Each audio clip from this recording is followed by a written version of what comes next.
નમસ્કાર મિત્રો, અમારા નવા વિડીયોમાં આપ સૌનું હાર્દિક સ્વાગત છે. તો આજે આપણે વાત કરીએ ભાઈઓએ સંપત્તિના ભાગ પાડ્યા, માતા પિતા સાથે બનેલ ઘટના. જમીનના થોડાક ટુકડા માટે બે સગા ભાઈઓ આખી જિંદગી અબોલા રહ્યા. કોર્ટનો ચુકાદો બીજી કે ત્રીજી પેઢીએ સાંભળ્યો અને વેર રાખનારા બંને ભાઈઓ તો એક જ સ્મશાનની માટીમાં સૂતા હતા. ગામડામાં એક દ્રશ્ય એવું છે જે કદાચ દરેક માણસે ક્યારેક ને ક્યારેક જોયું હશે. એક જ બાપના બે દીકરા બાળપણમાં એક જ ખેતરમાં દોડતા હોય, એક જ કૂવામાં નહાતા હોય, એક જ લીમડાના ઝાડ નીચે બેસીને રોટલો ખાતા હોય. બાપ હળ ચલાવતો હોય તો પાછળ બંને દીકરાઓ ખુલ્લા પગે દોડતા હોય. મા બંનેને એક જ થાળીમાં ભોજન પીરસતી હોય ત્યારે કોઈને યાદ પણ ન હોય કે આ ખેતરમાં કોનો કેટલો ભાગ છે, કારણ કે એ સમયે સંબંધો જમીન કરતાં મોટા હોય છે. પરંતુ સમયનું ચક્ર હંમેશા એક સરખું રહેતું નથી. દીકરાઓ મોટા થાય છે, પોતાના પરિવાર થાય છે અને એક દિવસ ઘરમાં સૌથી કઠિન ક્ષણ આવે છે જ્યારે મા બાપ આ દુનિયામાં નથી હોતા. એ દિવસથી ઘરની વાતો બદલાવા લાગે છે. પહેલાં જે લોકો પૂછતા હતા ભાઈ જમ્યો કે નહીં, એ જ લોકો હવે પૂછવા લાગે છે ભાઈ મારા ભાગમાં કેટલું આવશે. અને બસ ઘણી વખત ત્યાંથી જ સંબંધોની જગ્યાએ મિલકત મોટી બની જાય છે. શરૂઆત ક્યારેય મોટા ઝઘડાથી થતી નથી. શરૂઆત તો બહુ સામાન્ય હોય છે. કોઈ કહે હાલ ખેતી તો હું કરું છું, પછી હિસાબ કરી લઈશું. કોઈ કહે કાગળો મારા પાસે રહેવા દો. કોઈ કહે ભાઈને તો સમજ નથી, પછી જોઈશું. આ બધું સાંભળવામાં સામાન્ય લાગે, પરંતુ ઘણા પરિવારોના વિખવાદથી શરૂઆત આવા જ વાક્યોથી થતી હોય છે. બીજે ધીમે ધીમે વિશ્વાસ ઓછો થવા લાગે છે. એક ભાઈને લાગે છે કે મારી સાથે અન્યાય થઈ રહ્યો છે. બીજાને લાગે છે કે હું વધારે હોશિયાર છું. પછી ગામના બે ચાર લોકો સલાહ આપવાના નામે આગમાં ઘી નાખે છે. અરે તું શા માટે છોડે, તારો હક લઈ લે. અને પછી શરૂ થાય છે એવો માર્ગ જ્યાંથી પાછા ફરવું બહુ મુશ્કેલ બની જાય છે. ઘણા લોકો ખૂબ ચાલાકીથી કામ લે છે. કોઈ વૃદ્ધ પિતાને વિશ્વાસમાં લઈને દસ્તાવેજ પર સહી કરાવી લે છે. કોઈ અજાણ શાહી ભાઈને સાચી વાત કહ્યા વગર કાગળો તૈયાર કરાવી લે છે. કોઈ વર્ષો સુધી જમીનનો કબજો છોડતો નથી અને કહે છે જે કરવું હોય તે કરી લે. બહારથી બધું કાયદેસર દેખાય છે, પરંતુ અંદરથી અંતરાત્મા જાણતી હોય છે કે આ જીત નથી, આ તો પોતાના જ લોહી સામે કરેલો વિશ્વાસઘાત છે. માણસ કોર્ટમાં કાગળો બતાવી શકે છે, પરંતુ પોતાના મનને શું બતાવશે? રાત્રે ઊંઘ આવે ત્યારે પોતાની જાતને શું જવાબ આપશે? પછી એક દિવસ વાત કોર્ટ સુધી પહોંચી જાય છે. વકીલ મળે છે, કેસ થાય છે, તારીખ પર તારીખ પડતી રહે છે. વર્ષો પસાર થઈ જાય છે. ક્યારેક તો એવું પણ બને છે કે જે કેસ એક પેઢીએ દાખલ કર્યો હોય તેનો ચુકાદો બીજી કે ત્રીજી પેઢી સાંભળે. લાખો રૂપિયા ખર્ચાઈ જાય. ખેતરમાં જેટલી આવક ન થઈ એટલા પૈસા કેસમાં વપરાઈ જાય છે.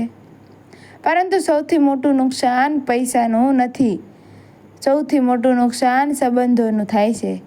દિવાળી આવે તો બંને ઘરમાં અલગ અલગ દીવા પ્રગટે છે. લગ્ન આવે તો એકબીજાને કંકોત્રી પણ મોકલાતી નથી. ગામમાં સામસામે મળે તો નજર ફેરવી લેવામાં આવે છે. બાળકોને પણ શીખવવામાં આવે છે કે એ લોકો આપણા નથી. વિચારજો, જમીનનો એક કટકો બચાવતા જતાં આખો પરિવાર ગુમાવી દેવાનો આ સોદો ક્યાંનો સમજદારીનો?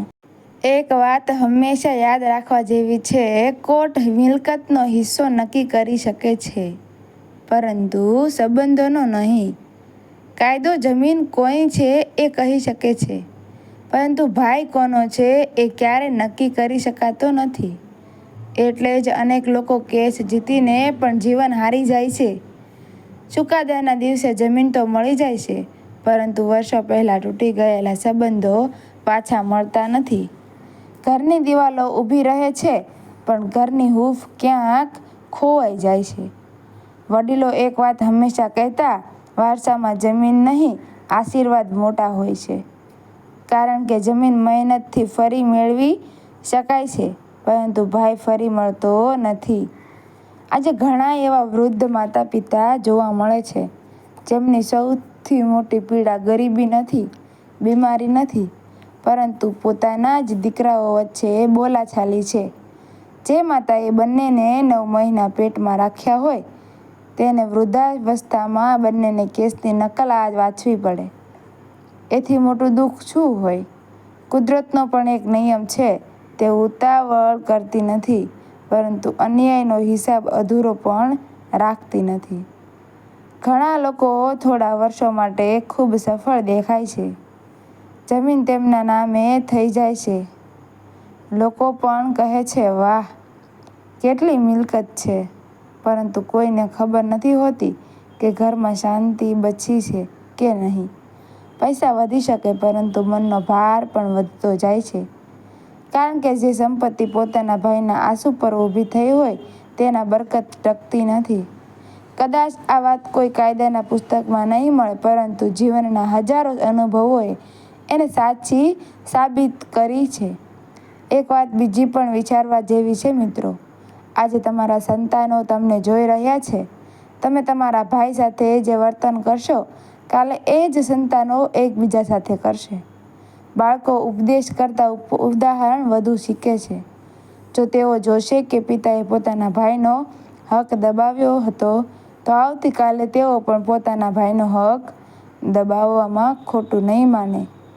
પછી ફરિયાદ કોની કરશો?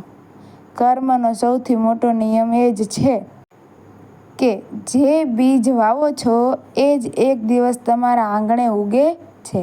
જો તમને લાગે છે કે તમારા હક માટે સાથે અન્યાય થયો છે, તો કાયદાનો માર્ગ અપનાવો, પરંતુ દ્વેષનો માર્ગ ક્યારેય અપનાવશો નહીં.